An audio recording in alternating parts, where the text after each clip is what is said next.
Okay, I think we're ready to go. So we will kick off now. Welcome to anyone who is here tonight and watching the recording. You are here at our Human Quotient Group free webinar. We are talking today about career and wellbeing. So welcome. So today what we'll be doing is introducing the team and who's online. We'll be going through a few aspects that are really important to us and things that we have observed from working with spouses and others over time. We've got a couple of extra people joining us. Are they in now, Martina? Beautiful. Okay, welcome to our other participants. We've just kicked off, so I'm Claire and I'm just running us through what we're going to cover in this webinar. We are recording as well. So we will be working through some observations of things that we've observed, which we think will be really helpful for Defence and Veteran spouses at the moment. So this webinar is jam-packed full of tips, and we're hoping to introduce you as well to some of the free resources that we make available to the community. So we'll be working through a few things in this webinar, and of course, happy to have input as we go, ask any questions as we go as well, but we'll also have some time for questions at the end. So I'm Claire Harris. I'm the co-founder of Human Quotient Group. We are a social enterprise and a female-led and veteran family business. We have been built from the ground up to work on social purpose. So we majority employees are veterans or defence spouses. And we are growing at the moment, and we're looking to expand our impact as well and to support the defence and veteran community. So we have a focus on education, employment, training, and within the veteran community, but also for women experiencing workplace barriers. So we're an Australian business. My husband is a veteran. He served for about 14 years. So I've had that life of the defence partner, and now working with a really great team, and you're going to meet some of them today as well, all defence spouses on the line from our team. And here's some photos of them, although they are here in real time, so you'll see the moving, shaking versions of them. But this is, I'll just introduce you. So Pamela is, so we'll go left to right. Pamela, Simone, there's me in the middle, and we've got Amy and then Martina as well. So Martina is our marketing assistant, but all the others are part of our programs team on the ground. So Pamela's in Adelaide, Simone and Amy are in the Northern Territory, and I'm in Queensland and Martina's in the West. So today, I think I just want to acknowledge, there's a few acknowledgements I'll make. So maybe I'll just go back to the last screen. I just want to acknowledge a couple of things. So first of all, we are coming from different parts of Australia, and that means we're all coming from different traditional lands. So if you would like to share, welcome to in the chat. There's a chat function here, but I'm on Cubby land, and I just want to acknowledge that I have moved around the country in different places, and I actually see this as a real strength that defence families and veterans have, is that we actually experience lots of different country in Australia and lots of different communities, and that means that we have empathy and appreciation for other areas and other communities. I also want to acknowledge as well that defence service and any kind of service to the community, of course, is has its own challenges, but I want to acknowledge and thank you all for the contributions that you make to this country of ours. And on that note, I want to also kind of talk about the time of life and the world that we have. So not time of life, that can have its own challenges, little children, menopause, etc. Not time of life so much, but the time of the world at the moment. So I want to acknowledge that it's a bit of a destabilizing time. My top recommendation, and Ron, the co-founder of the business, and my husband highly recommends not looking at the news and social media, so just staying away.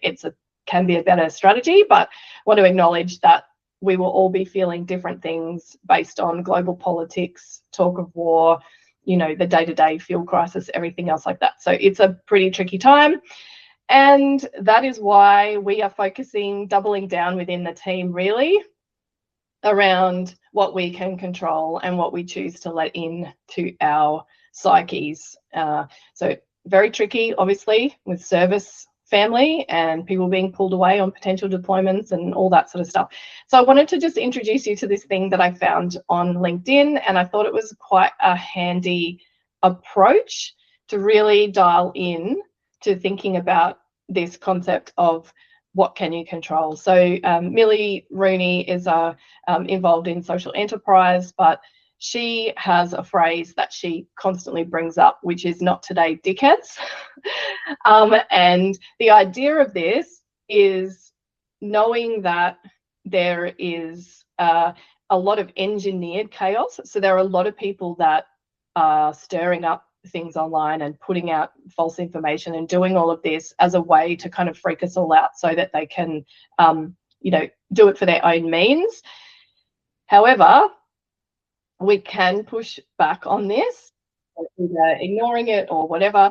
But what Millie does is she says to herself, "Not today, dickheads." And as she says, in order to reclaim control of her fear, actively resist the weaponized chaos and clear her head.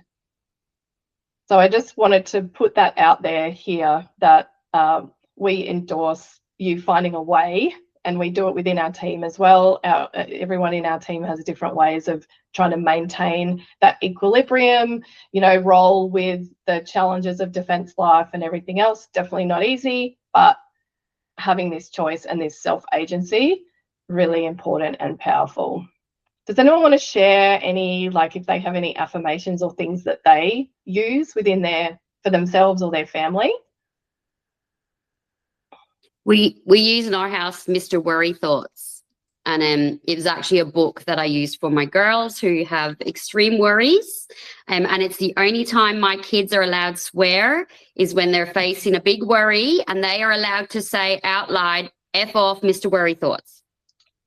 And it's the only time, and we put everything that's causing worries, it's that whole visual thing of it's one horrible thing, and you visualize it, and then you get to say, "I'm taking back control by telling you you're not welcome." Yeah. And it works great for kids as well, having that visual. I don't recommend everyone being allowed to swear. That's just because they have an Irish mum and they're not allowed to swear. So that's how we really made it personal for them. But yeah, that's what we use in our house. I love that. And I think also there's that acknowledgement that a lot of, so humans, we are creatures existing in the world, in the physical world, and we respond to stressors and threats. And so it is natural that we have a system within us that responds to threats.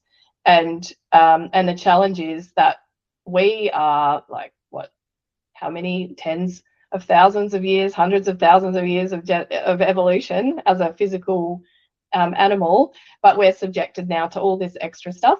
So it's normal for us to have a threat response, but it's not necessarily helpful for us. And so working with, you know, being able to sort of coach that side of our psyche to say, "Thank you for that. Appreciate trying to keep me safe, but, you know, this isn't helpful right now. I'm choosing this," or something, can be a good approach as well. Awesome. We'll move on then. Thank you. Okay, so I'm going to throw over to Pamela to share, you know, what we're going to talk about today and why. Awesome. Thanks, Claire. So yes, I'm Pamela. I'm the Adelaide program facilitator for Co-work, Co-play and Careers and Conversations, and just been in the Defence veteran community here in South Australia as well. So today we're going to talk about life in location, and if you're new in location or posted in, or even for a lot of spouses who have been in location for a while but still don't know, you know, a lot of services that are available to them. So that's what mainly today webinar is. We really want to focus on getting the information out there, or giving everybody the tools on how to make your posting more positive and more beneficial for you, that you're not just ticking away the time of your posting for 2 years or 3 years. We want us all to thrive, and we've got just some points to help, a roadmap per se, to help get through that with some valuable information that we found useful from talking to other spouses with the different events we run and listening to their concerns and what they're noticing and what's their main barriers. So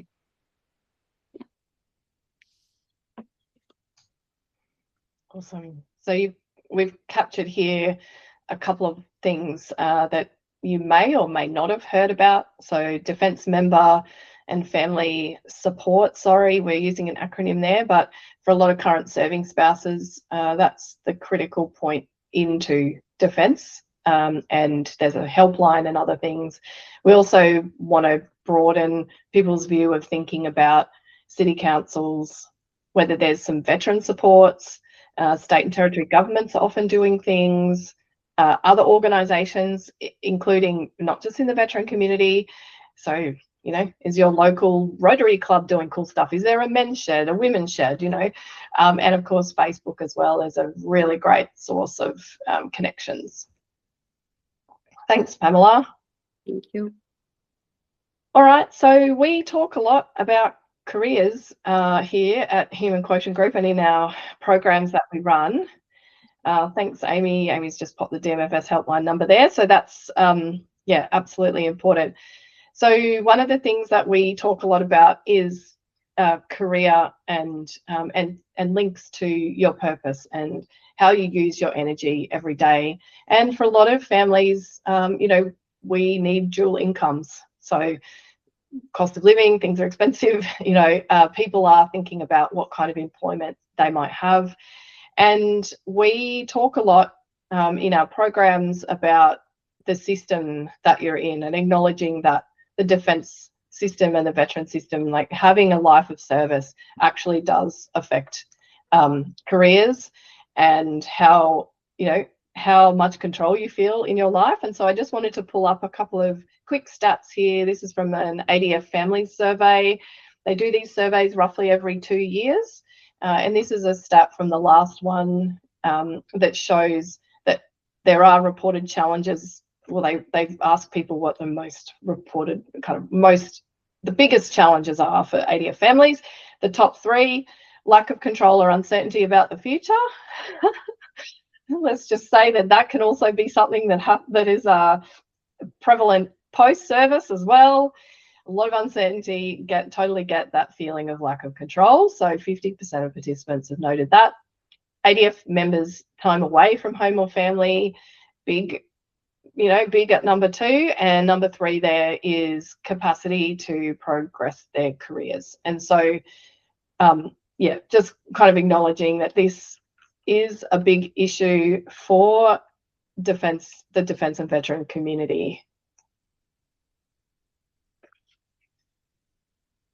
Over to you, Pamela. Take me off mute.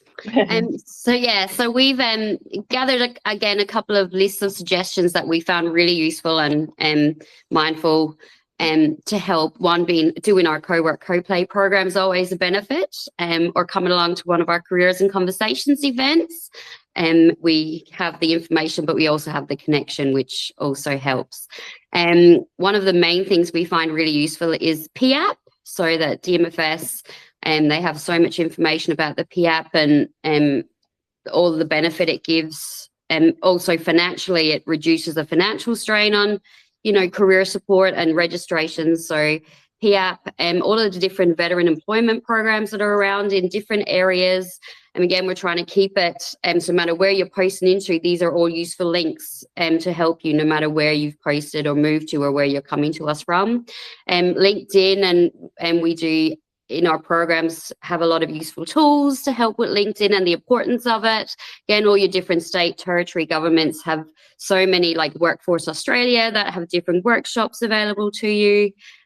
Different programs, a lot of TAFE courses, especially if it's in an industry that's of growth and has, you know, have a really need a lot more staff. And there's a lot of free courses that can be done to upskill or change if that's what you feel like doing. But yeah, as I said, I can't recommend doing co-work co-play enough, and coming along to careers and conversations. As I said, it hits all of the career and employment support, but also that personal and local support as well. And here we go. Co-work, co-plays are about to start in Catherine and Darwin, and then in May we'll be in South Australia again. So we'll put up the links for you guys to have a look, and it's an invaluable program that covers off on so many of our defence and veteran spouses' needs. So thank you. Awesome. So so this, we've just popped this one in here. This is a core pillar of all the work that we do, and we bring it to the fore because we know that it is really important, and a lot of spouses and defence families and veteran families, and actually just people in general, like we talk to, are feeling isolated. So in Australia, we do have a bit of an isolation epidemic. It's pretty shocking when you consider how many of us do live in communities, and how we have been sold the dream of online connection through Facebook and all of that sort of thing. But actually that connection piece is really fundamental, and also having that personal sense of well-being. So feeling safe and secure, feeling, you know, healthy, fit, like resilient, able to kind of manage the ups and downs of life, all of those sort of things. So this question here, you know, feel free to chime in if you want to, but we're, you know, it's really about asking, like, how do you rate your current sense of being well and feeling connected? I don't know if any of our team want to share anything for themselves or what they might have observed. I can share. I think at the moment I'm pretty high up. I'd say probably an 8. Mm-hmm. I'm feeling like good, healthy, and all that, but also living like on this, like the Larrakia base, I think is so great for making a connection. Having neighbours who turn into your friends, I think that's great. So I would say Also, Darwin is really good, I reckon, for defence families. There's just so much around here. I've like living in Townsville, Brisbane and Sydney before. I don't think that was anywhere near as much as there is in Darwin. Mm. Yeah, interesting. There's that concept of kind of, you can sometimes be in a big city, but then, you know, if I've lived in Sydney too, and a lot of the times, I remember when I first moved to Sydney, you know, be on the train going over the bridge, and I'm like, wow, look at this, look where we live, and just everyone's like on their phones, just like in their life, like doing their jobs and whatever else. I'm like, oh, that's a bit sad. So like, you can be in a big city surrounded by like millions of people and still not find your tribe, and you can be in a small town and not find your tribe either. So it really depends, and these things are interlinked, right? So the connection piece is interlinked with well-being, and then the other things as well, like getting out and doing your yoga class. Like for me, I go to the gym and yoga, and I absolutely need those things. If I don't have those things, then I feel really sad, and I feel like I don't get to talk to people. So apart from people online I talk to a lot, but people in my physical space, right? Awesome. We'll move on, and back to you, Pamela. Sorry, I just keep putting it on mute in case my dog barks. So I'll take it up again. So yeah, well-being and connection again, like as we've spoken about, and how important it is. And again, it just comes down to your individual life, and everyone deserves to have the best life. And also, especially our spouses who, you know, support kids and support like defense husbands and family, parents, aging parents, you know, like we've said, phases of life as well. There's a lot on all of us. You can't help everybody else, keep everybody else's bucket filled if yours is empty. Like it doesn't work, and you will break down. So that's why it's so important, and that's why it's really a big part of what we do as well, is supporting that side for our spouses. Again, just a quick overview of some of the amazing services that are available in no matter where you are in Australia, like Open Arms. Like that's, every spouse should have that on their quick dial number, whether it be for your peer support or counselling support, or marriage counselling. We all live with defence spouses and they live with us, let's be honest. So we all should have it on speed dial. There's so many other things. Like we said, volunteering makes a huge difference to connection and well-being. So check like your local volunteering. There's a national website that you can sign up to. APOD, another one that's a free, a paid membership, but they also have so many community events that they put up. And for us in South Australia, Veterans SA do so much for the local community, and there is so much stuff about mindfulness and, you know, mind right training. As I said, then the national ones like Beyond Blue, but just finding time for yourself as well is vitally important, whether that be, like Claire said, you go to your yoga class, you go for a walk, you need to listen to your body, read your body, and when you feel that low, you need to start making a change and making that time for yourself. So yeah, we do have a few of extra ideas, but we will reveal that later.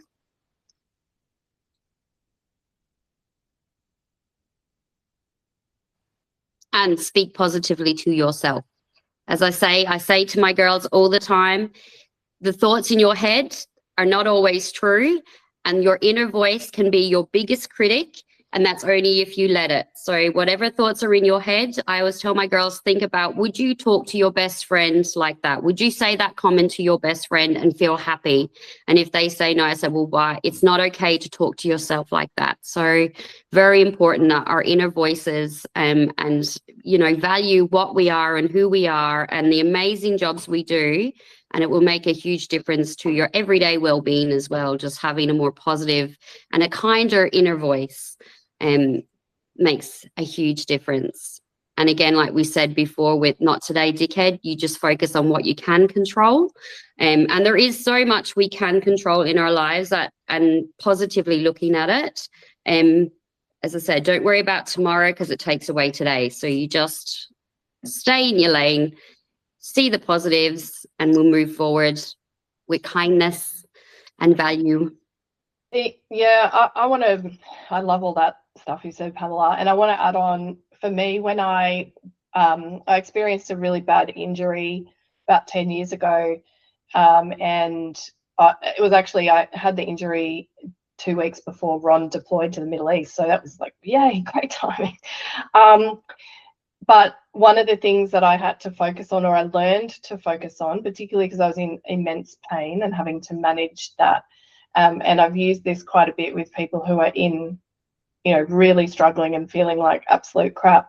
What can you do right now in this present moment to make the next half an hour a bit easier or a bit better? Like, what can you implement right now within your means to just feel a little bit better? And it's that incremental step can help, and it can just be taking a break. I know when I get overwhelmed at work, you know, I just take a break, I'll go have a cup of tea, or I'll go for a walk outside and just get some fresh air and be in nature. So those little micro steps are, I think, really valuable to kind of test out for yourself, because obviously that, and yes, they're micro steps and they don't help solve all your problems, but it's creating that space to lower the stress levels a little bit and maybe help with a bit of clarity around like what is not working and what do I need to like kind of build up in another part of my life to help me longer term. But just that like here and now, what can I change? So powerful for me. It's been, yeah, really helpful. Would anyone else like to share some of their tips? And welcome anyone else who's not in the HQG team, you can chime in as well. We're open. I can share one of mine, and it's just every morning it's like a little bit of a grounding theme, not actually having my coffee per se, but the process of making a coffee. I just focus, and it's 2 minutes, but it's just a good way to start the day on a fresh note, because I know I've got a little one and it's hard. You can roll out of bed sometimes and be like, oh, here we go again, like, or especially moving as well. We've just posted at the start of the year, and having that tiny little, like another micro moment in the morning, it's just my coffee making process, like grinding the beans. I just find it really, it's been helpful to have that tiny little ritual to start my day off. Yeah.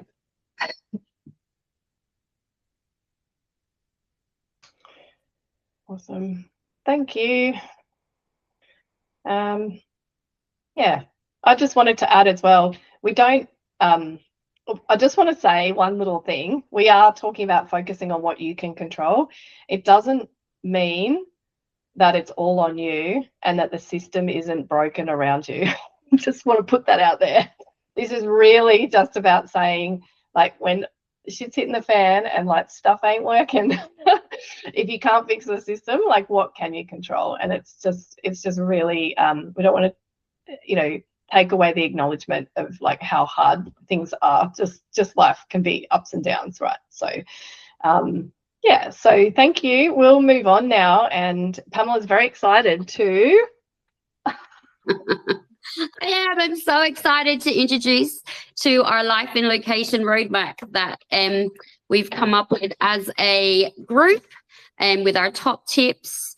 It's a 2-page sheet, and again, it covers off on all the headings like we've covered with life and location, well-being and connection, our top tips for a better experience that we want to like introduce. So I'm going to start introducing it to careers and conversations, especially for spouses moving in.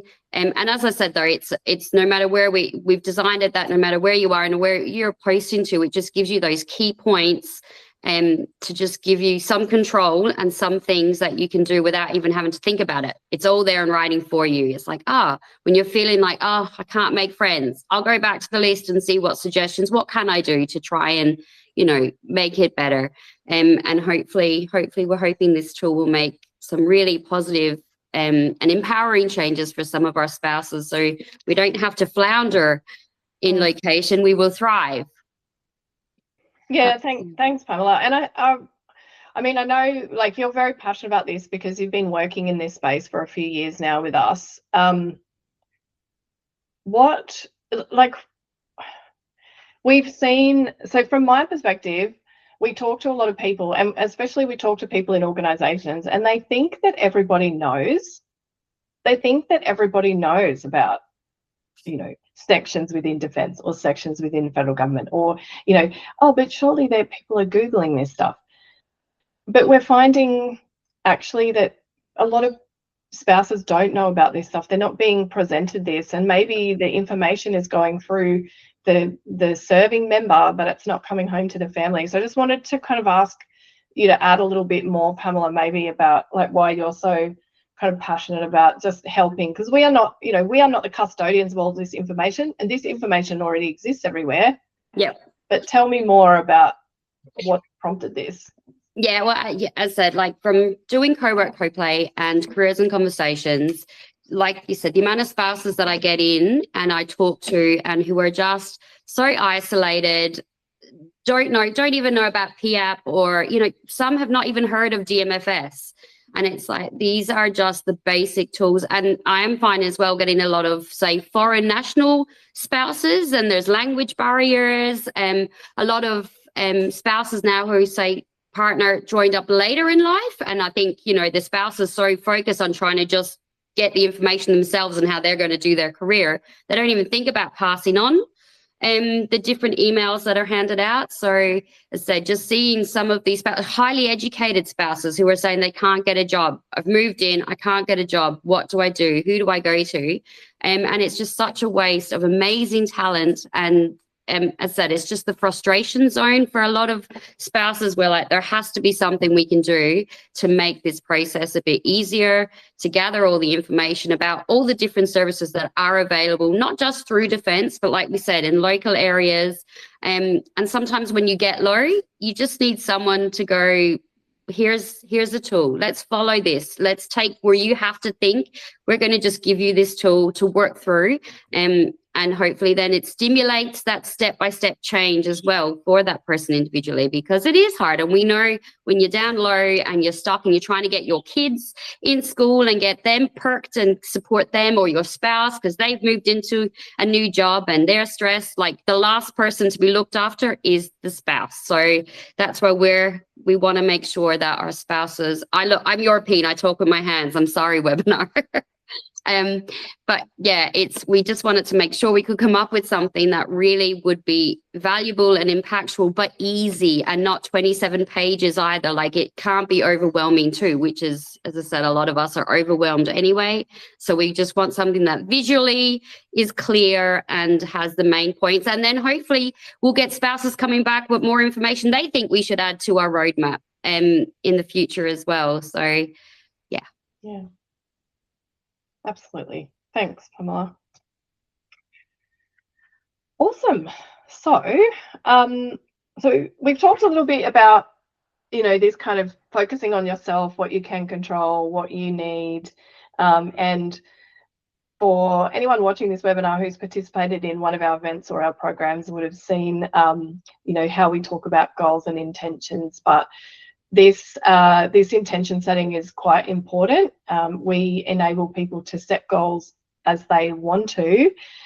Some people love setting a really lofty goal. Some people find it, quite challenging, and that's okay. But we encourage people just to reflect, think about what's going on in their life at the moment and what's most important to you. Because, once you have awareness of this stuff, yes, it can be challenging. It can be really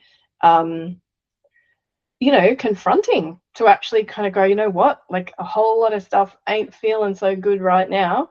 But that first step of awareness then can enable you to figure out if you can ask for help, if you can set something up to move into the future and take those little micro steps. So self-directed goal setting is part of individuals having agency, which means you having ownership over your life, your boundaries, and it's an element of having some sort of feeling of control.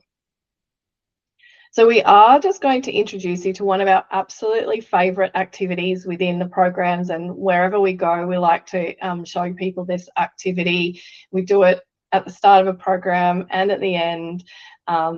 And it's something that we emphasize everyone can just revisit at any point in their life. So we sometimes call it the Wheel of Cheese activity, because we do eat a lot of cheese whenever we're running events and hanging out with defence families and veteran families.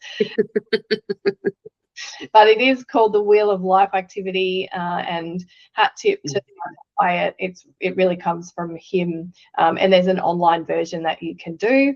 So we have, as part of this, a link to a PowerPoint version where you can play with the little picture or whatever. But we also have a handout that we give at our programs. Happy to share it with whoever wants it. But basically, there's 2 steps, and so I'll hand over to Pamela if you want to run us through how to use this. Yeah. So the Wheel of Life activity, it's like a big circle. And you choose normally about 10 areas of your life that you want to actually rate to a score, what's important to you individually. And for some people, that's financial. For some people, it's relationships. For some, it's parenting skills.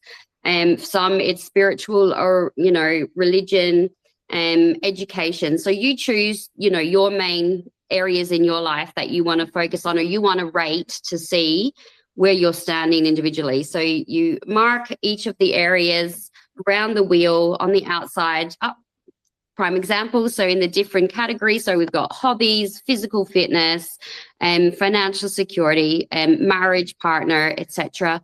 And then you rate them from a score from 1 to 10. So we like colors, like when we do co-work, co-play, we use it with colors because we like that vibrant visual representation, again, just for you to easily see and score and take ownership of your journey. So you come along, you rate it, and you think about why you've rated it at such a number. So then you can come up with ways to improve that number or be happy where you're at it. And then normally, like we said at co-work, we come back in the final week and we get everyone to do it again and see where we've improved through our journey of just, like we said, taking ownership is like goal setting. Once you write it down, you're already on a journey, and the Wheel of Life is also, that's part of that journey. And it's always such a great visual aid and cue to help you see where you want your journey to go and how you're going to work, like how you're going to walk your journey. So it is such a powerful, easy, colorful as you want to. Some people do it all in black, and that's okay too. You don't always have to be colorful. I like bright colors all the time. So mine's normally like a fluorescent highlighted. You wouldn't eat that cheese if it was that color, let's just say. Yeah, so it is just such a great tool, and we do love it because it is so impactful for just such a tiny task.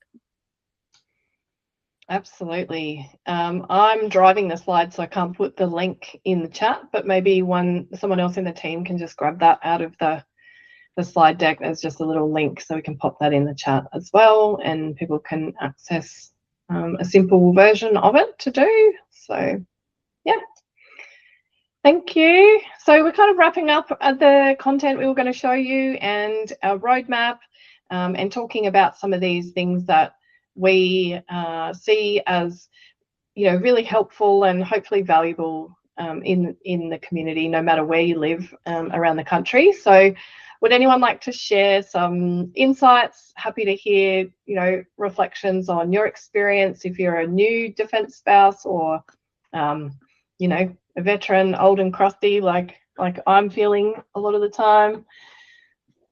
Just open floor.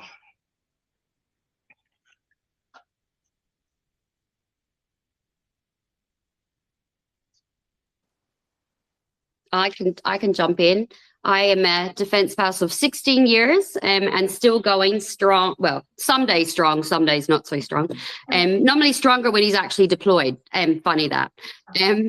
But I look back over my defence spouse life and the difference, like career phases, life phases. Being a defence spouse, I find, has had such different phases of, you know, that you're first married and you're going to all the balls and all the exciting defence life stuff, and single people, and you get to stay out till 2 or 3 in the morning and it's okay. And then you meet a lot more of the other defence spouses that way. And then I find with posting and you have kids and it changes. Like you do become, you didn't miss much. No, actually some of them were crackers. I'm sorry, Claire, I cannot lie.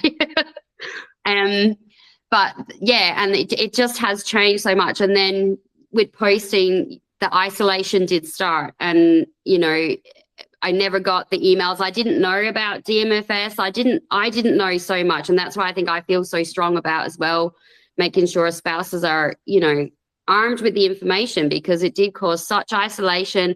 I didn't know how much stuff was out there for my defence kids, which again is such a big part of supporting their journey as a defence child or a veteran child. And I went through a stage where, yeah, it wasn't great being a defence spouse. Besides, you know, he was paid really well and we had that security, which is good. But then I found from actually coming back to work and joining HQ and like doing this job and being on this journey, the information I found myself and the power that it's given me back over control over my life and my future as a defence spouse has been amazing. And I just feel it's a lot more positive for me now, again, being a defence spouse, because I feel so much more in control. And I'm not looking at him for the information, because I know I've got the tools to use it myself. So as I said, I'm still a happy 16-year defence spouse. And until he retires, I think he's counting it down. He says he's got 200 more weeks apparently to go before he can retire. Not sure how happy he is.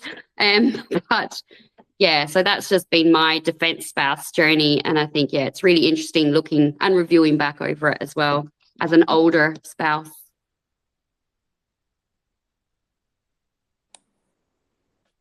I can jump in as well. I was lucky enough that we were home when I had my kids, as in like living Brisbane with family and friends around. But after our first posting away from family, I was like 6 months in and I was like, I'm done. I'm ready to throw the towel in. Like, I can't move again, because the first posting was to Sydney and it was like the most isolating posting and like place to live in. And like we really thought, the annoying thing is we had the choice. We didn't have to go to Sydney, but like we'd been there on holidays pre-kids and we were like, Sydney's so cool. Like, oh, anyway, in hindsight. But yeah, so that was location. It makes such a difference. So then when we found out we're coming to Darwin, I was so upset. I went and I was working from home and I went and got myself Macca's for lunch, and I never really eat takeaway. So I was like, I'm so upset. I'm going to get myself Macca's. I'm going to get a Big Mac. And oh my gosh, anyway, and because I was destined on going back to Brisbane. Anyway, then we got to Darwin and like love it. We just love it up here. So yeah, I feel like it's wherever we go next, it's gonna be hard to beat Darwin. But yeah, I feel like that was, yeah, if anyone's like in a stuck or something, I'm like, oh, there potentially could be a better place. Like, because Sydney was not good, but for me, Darwin has been very, very good. So hypothetically, Simone, if you went back to Sydney, now that you've had a few different experiences, are there things that you would do differently to maybe explore, like to fill those gaps? Definitely. We would have chosen a different location to live because we'd never lived there, and I had like one family member there, but we didn't realise when we were picking the house, we just were like, this is a great house. It's brand new. It's got a guest bedroom, a guest ensuite, perfect for all our visitors, which we did have a lot. It was good for that. But it was just like a terrible location. And we did have the option to like live at Coogee, like live at the beach, because we were posted to Randwick. He was posted to Randwick. So yeah, in hindsight, they were little townhouses at Coogee, but I think if we were to do it, like if we were going back there, I would definitely just pick somewhere up, like at the beach or, yeah, I think. But I don't think Sydney's a possibility. Again. Well, I never say never, but yeah. Yeah, fair enough. Awesome. Okay. Don't know if anyone else wants to jump in, but if not, we'll just we'll just kind of wrap up and here's the pitch that applications are still open for a little bit longer.